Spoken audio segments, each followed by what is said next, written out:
for the beginning, I think it would make the most sense if we have a short round of introductions and maybe also include, because this is our impact panel, how you're close to the topic and why. Max, Bella, feel free to start. Very happy to be here. Thank you so much. Just maybe a very, very brief spoiler alert. So we will be giving around a not so sexy box with very sexy chocolate, which Max is going to tell you about what it's all made of and why this is important and also part of the discussion today. So please feel free to everybody just grab onto one of the bags, can take them home or just taste them straight away. So my name is also Max, not to be confused with two Maxes today. I'm the co-founder and GP of Nucleus Capital together with my partner in crime Isabella, and we are a micro VC focused on a very interesting intersection, and that is synthetic biology, food technology, and also decarbonization. And we basically have started this journey very early in our careers. So my personal life was so far spent only in the startup ecosystem. Last 10 years, 5 years as an operator, had a company myself. Didn't go very far, broke apart because of a management conflict, but I learned a lot. And then I also have been a VC investor for the last 5 years and eventually decided to team up with Isabella to get Nucleus off the ground. Yeah, so I'm Isabella, co-founder of Nucleus Capital. I have a background in engineering, always had a very strong passion for technology and business and how to bring that together. Started my career at McKinsey, worked there on several topics, mainly on digital business building and on decarbonization. I got a lot of insights on how large corporates think about sustainability and decarbonization, and saw that there's a lot of buy-in from the C-levels, but a lot of challenges more in the execution. And more specifically, there was a lot of challenges in getting everything on track on time. And so I developed this very strong passion and very strong belief that a lot of technologies and innovations need to be driven from startups, from founders who have very bold ideas, who are very mission driven and who kick off new innovation in that space. So Max and I partnered and decided to support founders in that space. Maybe to mention, Max and I, we go way back. We've known each other for 17 years. We're actually both from Munich, so it's quite nice to be back. We live in Berlin now. Yeah. Sorry for that. No, it still fits. It was a bit tight this morning, and I was surprised, but it still works out. Yeah, my name is also Max. I'm the CEO and co-founder of Planet A Foods. We are based in Munich, and I live in Munich, fortunately. And we make chocolate without cocoa and palm oil without palm, using SynBio. Sounds crazy. Tastes amazing. Hopefully you like it too. We have some products here. And yeah, we're a food ingredient company. We supply our food ingredients, for example, our chocolates, to big confectionery companies like Nestle, Mondelez, Hershey's, Grison, De Beukeler, Prinzenrolle. Some of you might know that product. So we're kind of a food ingredient supplier, and we're based in Munich, as said, and yeah, backed by Nucleus since day one. They're a big believer, I think, since the first month. Yeah. Day one, definitely. Yes, definitely. Great, thank you so much. We were actually very first believers in Nucleus, being part of Fund 1 too. But Max, Isabella, please feel free to share a bit more around your strategy thesis and also where you currently stand with Fund 2, graduating into Fund 2. Yeah, so as the name might suspect, we are very much focused on the earliest stages of a company's journey. So try to be the first check into a company, could be angel round, pre-seed round, whatever you might label it. And we're very heavy believers in biology as an underlying enabling technology. And if you think about how our three sectors kind of make sense, if you will, that's kind of the missing link, right? So for example, in food technology, as Max mentioned, they use a process that's called precision fermentation to develop a lipid, which is a fat, specifically designed to take the animal out of the equation and basically deliver sustainability with the same performance, right? And so that has an application in food, it can have an application in materials, it can have an application in even direct air capture. So one of our companies tries to mimic the human lung in the way that it kind of cuts CO2 and processes it effectively. And basically that's also synthetic biology, right? It's an enzyme that sits in a biomembrane and has the capability, if you move ambient air through that membrane, it effectively cuts the CO2 out of the air, and then the company stores it or revalorizes it. So those are just a couple of examples of that particular intersection, and obviously this is an approach to decarbonize heavy emitting industries as well. Yeah, and I mean, we set out Nucleus One as our proof of concept vehicle. We've deployed into 25 companies so far, still looking to do 2 or 3 investments with the current fund. And we are also in the preparations of setting up Nucleus 2. So we are focusing on the same topics. We are focusing on the same areas, also in terms of stage. So we're still extremely bullish about this space. And we believe that there's a lot of power of really bringing together synbio and food and bringing together synbio and decarbonization or climate technologies. Great. And Max, what was back in the days the key factor that you were brought together and that you thought that Nucleus is the right partner to work with on this long vision?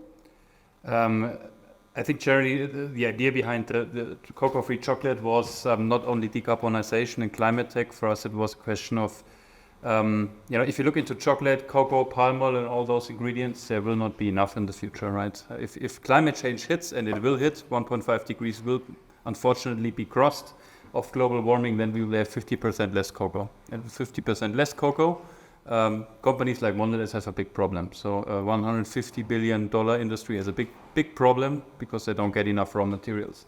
And that was our kind of initial food of thought to start that company, to say, what do we do if climate change takes away our beloved ingredients, and what is kind of the substitute for it? I normally start my presentations in front of an audience to ask, imagine a world without chocolate. And the people are always like, oh, can't imagine this.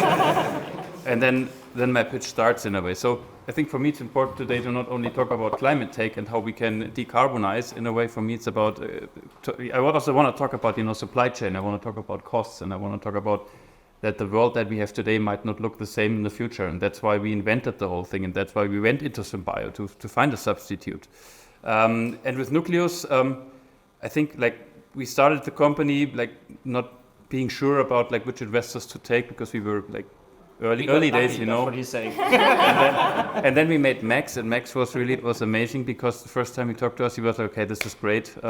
I like your idea, I like your passion in a way. I want to do this with you, and this it has been like that since day one. It was very fast decision power. And we just liked each other in a way in the first moment, and I think this was the personal connection that was built up was very important for us, and that's I think that's the reality, to be honest. And I don't regret it a day. Max is still on our board, although we are post Series A. He's still on the board, and he's really supportive in every matter. Yeah, and I think it's maybe also important to highlight that we're trying to build this venture firm, as Stefan in the very beginning said, we're entrepreneurs ourselves to some extent. Yeah. So many of the challenges that are faced by any young startup are also our challenges. I always just continue to say we have the luxury that we don't need to scale to hundreds of people in terms of a team, right? But we have a lot of the same challenges with the strategy, which is positioning, fundraising, etc. And one key lever that we've always kind of included in our own firm's DNA from the very beginning is a certain sense of community, and a community that is very strictly focused around the sectors in which we invest. And with that community, what we try to do is we incentivize specific functional experts. For example, when it comes to food, there's the former CEO of Aldi Nord, who knows a thing or two about bringing a food product into the retail shelves.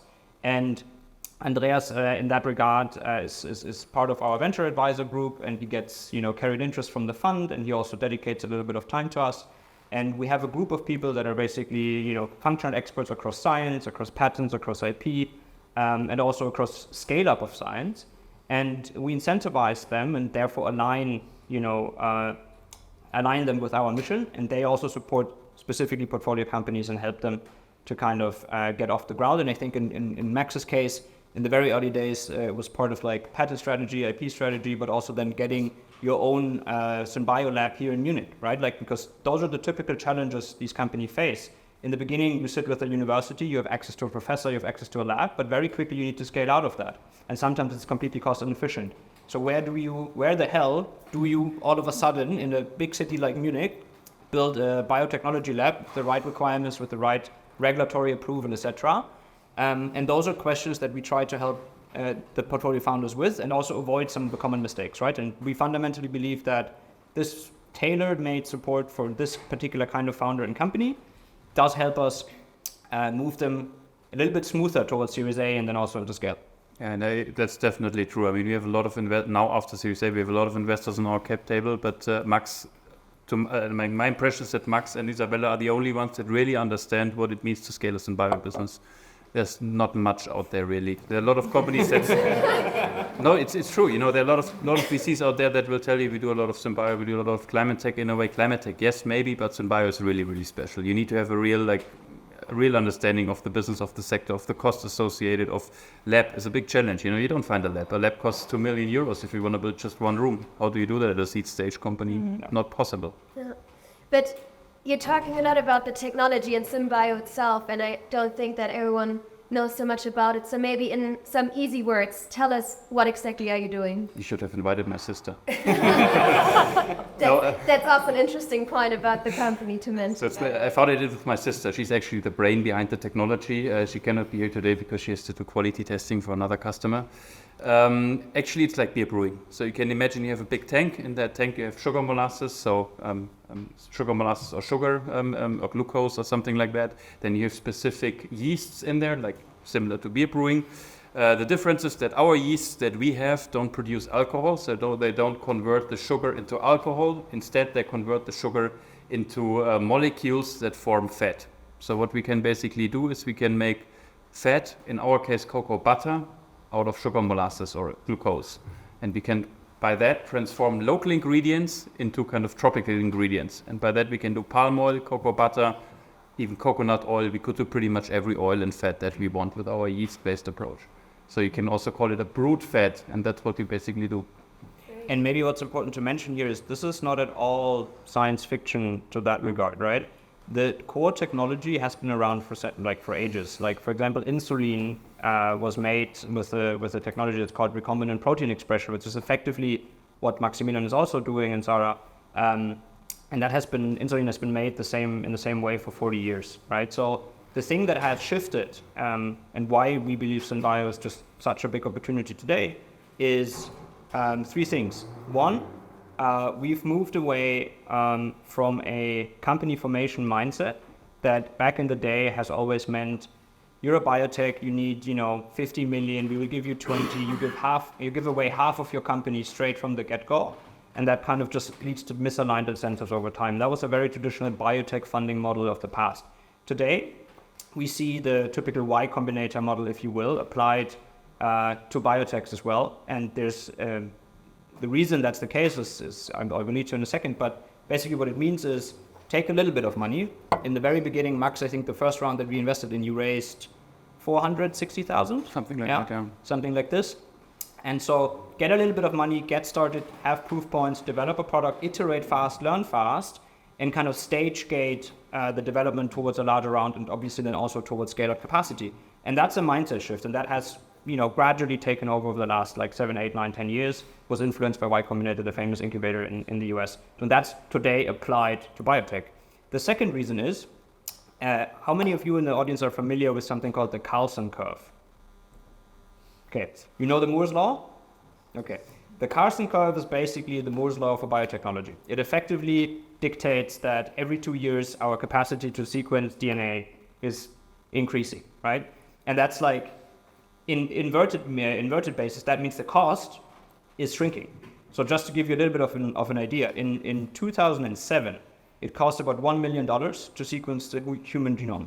In 2013-14, it was down to $1,000, and it's still decreasing today. And so that, together with the mindset, together with the fact that we have an age-old technology, reapply it to commodity outputs such as food, such as materials, has led to this kind of green synbio revolution, with the very important co-benefit that the products that we produce have CO2 neutrality or a very, very low CO2 footprint. So maybe that's also something that you briefly want to touch on when it comes to cocoa. Yes, definitely. Yeah, for us, I could talk about cocoa and palm oil. I think a big enabler for us has been, and I started with that, has been that the prices of cocoa and palm oil are soaring. Climate change is already impacting those ingredients. And if you look at cocoa butter, which is an ingredient in chocolate, a main ingredient, cocoa butter costed 2 years ago 4,000 euros per ton. Now it costs 8,000 euros per ton. So this curve of increasing prices of cocoa butter versus the decreasing curves for producing cocoa butter in our bioreactor is really generating that shift, because suddenly it makes sense to invest into synbio. I think that has been one of the main problems in the past, that synbio products were more expensive than conventional products. And suddenly we have a product, our cocoa butter can be produced for around 5,000 euros, while this conventional cocoa butter is at 8,000 euros. I think that's important for me to say, because, you know, for sure, like we have 90% less CO2 emissions. Yes, this is great, and this is a great marketing thing for most of our customers, and they play that, and it's also great for our earth. But in the end, our product is sold and is bought by people like Mondelez because we are cheaper, because we also save costs, and we create security for them. That's the big thing, and synbio helps us to create that security, right? I think that's just important to denote, and I have some numbers that I prepared for today. If just to compare synbio, a synbio approach, synbio-based approach, and a natural-based approach. If you look at cocoa, again, like this example today, if you look at cocoa, 1 acre in West Africa is producing 300 kilograms of beans, right? And in those 300 kilograms of beans, I have roughly 50% cocoa butter, because the rest of the beans is other stuff. So I produce per acre 150 kg. On the synbio part, I'm using sugar molasses, as said, right? So I'm having overall, I need to check the numbers just to be sure that it's right. I need to, on the sugar molasses side, I have 80 tons of beet sugar per acre, 80 tons, so much more. I'm getting, out of those 80 tons of beet sugar, I'm getting 2.8 tons of molasses, our base material. And those 2.8 tons are, in our process, are transferred into roughly 700 kg of butter. So per acre, 150 kg on the natural side, 700 kg on the synbio side. And if you compare this, you can understand where the shift comes. And now we're talking about cost, we're talking about prices, and yes, we're talking about CO2, but actually this is just prior to be honest. I mean, it all boils down to the unit economics in the end, right? It needs to be really the fundamentals need to work out, because whether you use synbio for food or for like materials like plastic or nylon or leather, it all needs to make economic sense for the buyer in the end. So this is something we always very much look into and challenge the founders on. Do you believe in a green premium, or do you actually believe that you can create something that is economically viable for a corporate to buy in the end? And I mean, from our experience, a green premium is not really feasible, especially not in times like today where we have interest rates rising and also inflation. So that's something we very much challenge, and that's where you really find the high outliers in the end. But maybe one a bit provocative question here, like you already said it, Max, why are so many other VCs, either in the climate tech space or maybe also on the generalist side, not understanding this and like still investing or still being hesitant about investing in the space? I wouldn't go as far as say they don't understand the opportunity. I just think, as it is typically the case with emerging sectors, there's obviously a couple of risks and uncertainties, right? So we don't yet fully understand what, whether we can reliably produce venture scale outcomes in synthetic biology. We have to make a difference here between life science and industrial applications. So in life science, it's a little bit, there's the ecosystem around it is way more developed, and the fundraising pathways and playbooks are more developed. Whereas on the industrial side, so this is where Nucleus is focused, where we produce commodity outputs instead of specialty chemicals, right? Where specialty chemicals in pharma or drug candidates obviously have an intrinsically higher value, hence the whole unit economics thing is not as much of an issue. And so with the industrial outputs, I really believe that it is less because people don't understand it, it's because maybe they don't want to take an early risk.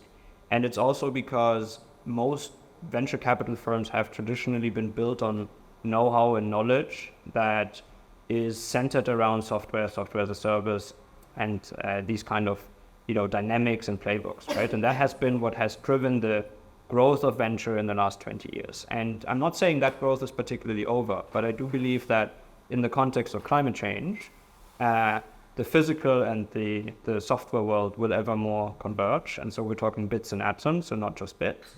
And in the atoms world, you do need very specific skill sets. So I'm unfortunately not a biologist by training. I would definitely do that if I, had the chance again. But, we have a bioprocess engineer on the team. We have about 8 PhDs from physics to chemistry to neuroscience. who support us in selecting companies and then also support our companies on IP strategy and science strategy. And I think that's important because it's not something that you can just build overnight. Like talent, I believe, also in venture, as it is in startups, is still a competitive edge. And we've tried for a long time to find somebody who has that particular background and who wants to be an investor. The Venn diagram is very small. But you managed. We managed, and we're very happy about it. Very lucky. Very lucky and very happy. But, and I think that's part of it, right? So I'm very sure that with every potent niche, it will become mainstream. And we will see ever more generalist funds investing in synbio. So, for example, Project A has now done 2 synbio investments.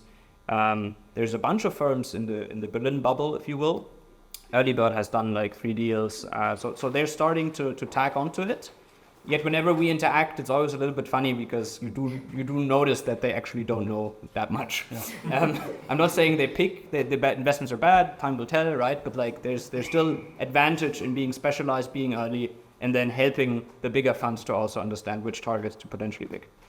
And maybe also translating that a bit into the still ongoing debate on how is impact and return like something that can work together. You as a fund, especially with the portfolio company here, like what are your expectations towards the companies, and also how transparently and ongoingly are you communicating that with your portfolio companies?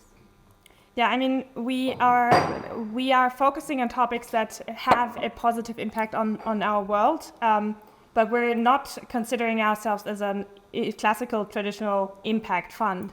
So for us, we always look for the fundamentals, for the economics first, before we really look into like the CO2 potential. And we try to combine this. And we strongly believe that there are a lot of levers that are pushing the economy towards a greener future. So we believe that we need to rethink the way we produce things, and that will also translate into higher outcomes in a few years' time. So every single industry will have to rethink, how do we produce things? How do we procure things? How do we recycle things? And that will be a fundamental part of the DNA of every business, similar to how we thought about digitization 20 years back, where we decided like every single business unit has to have some digital DNA.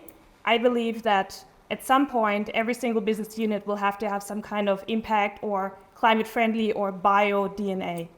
Maybe a provocative thought, in 20 years every generalist fund will be a climate fund. Yes. So the question is, how do you then differentiate? Right? Yeah, definitely. So maybe one final question to all of you, like what are you as both fund, portfolio and both doing to end up in a future where hopefully all generalist funds are also investing in heavy deep tech, climate tech and biotech topics? And how can you contribute to be there faster? Yeah, I think it's very important to not underestimate the role of lobbying and building groups, specifically with the example of food.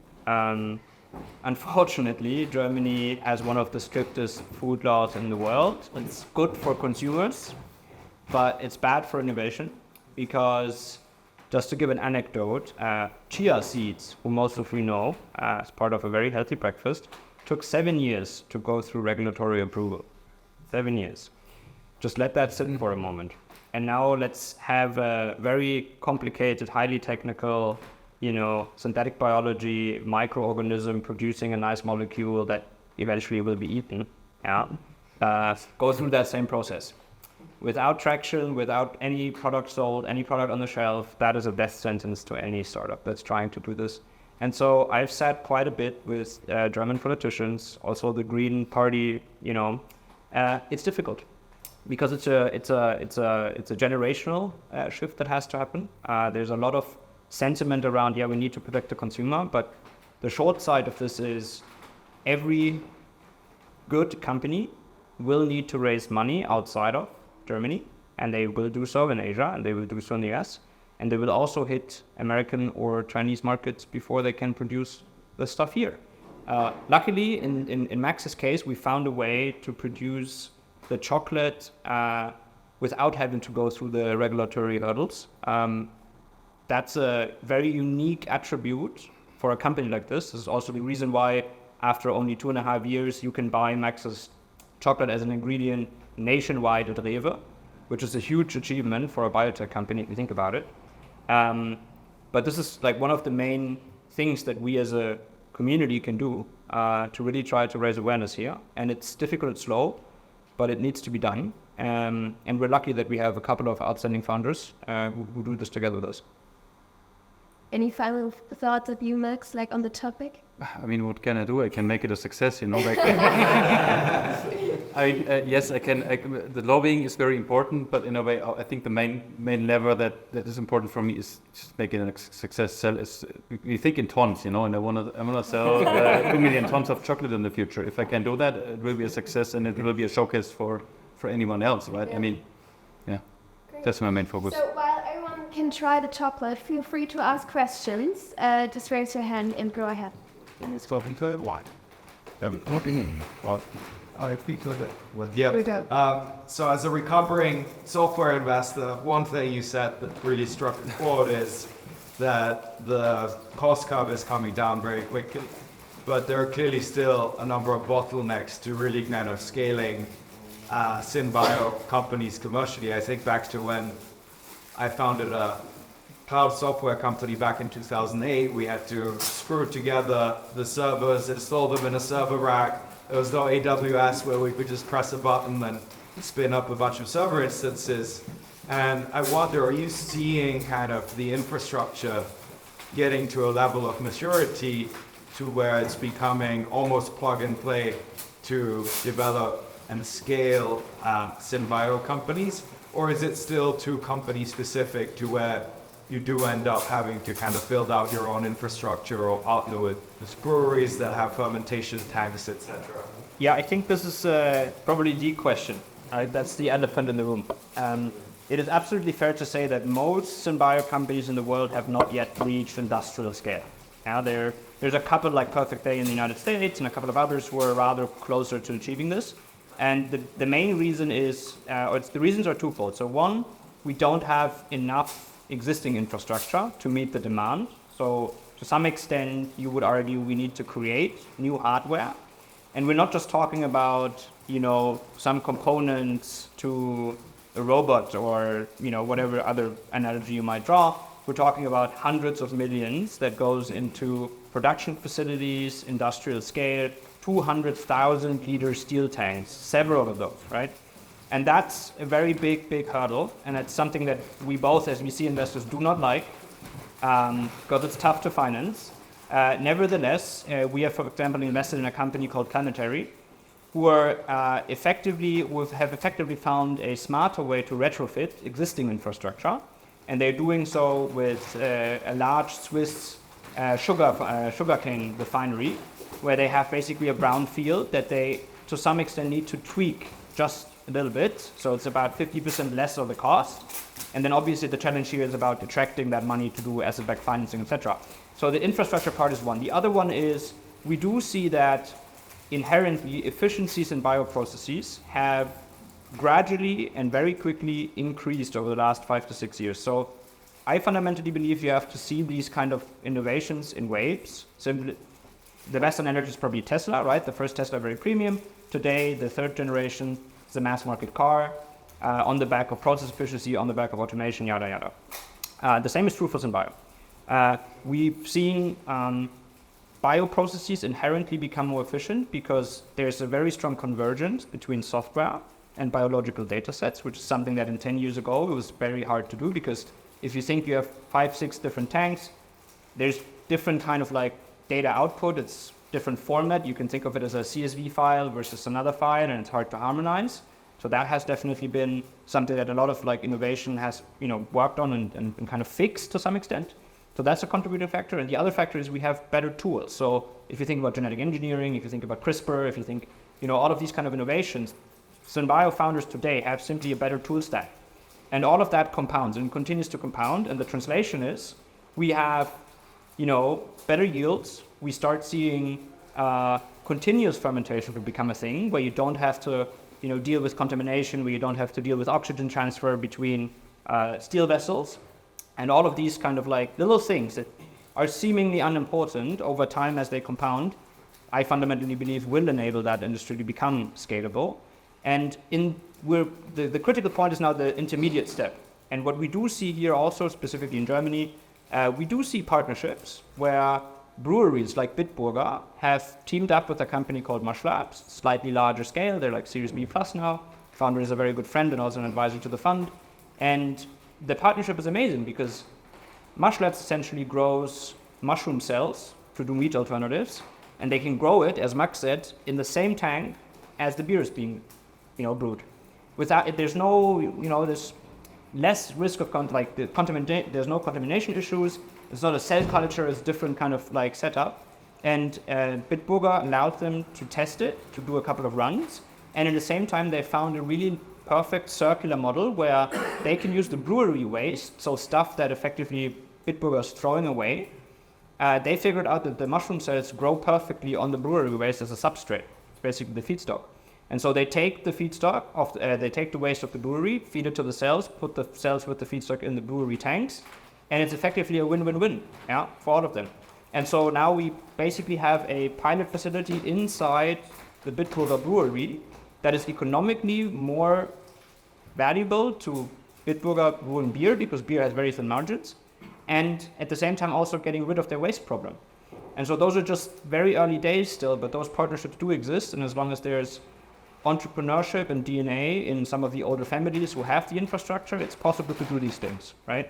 Great. Then I'm gladly handing over to you, Stefan, for the final notes. Thank you very much. Thank you so much.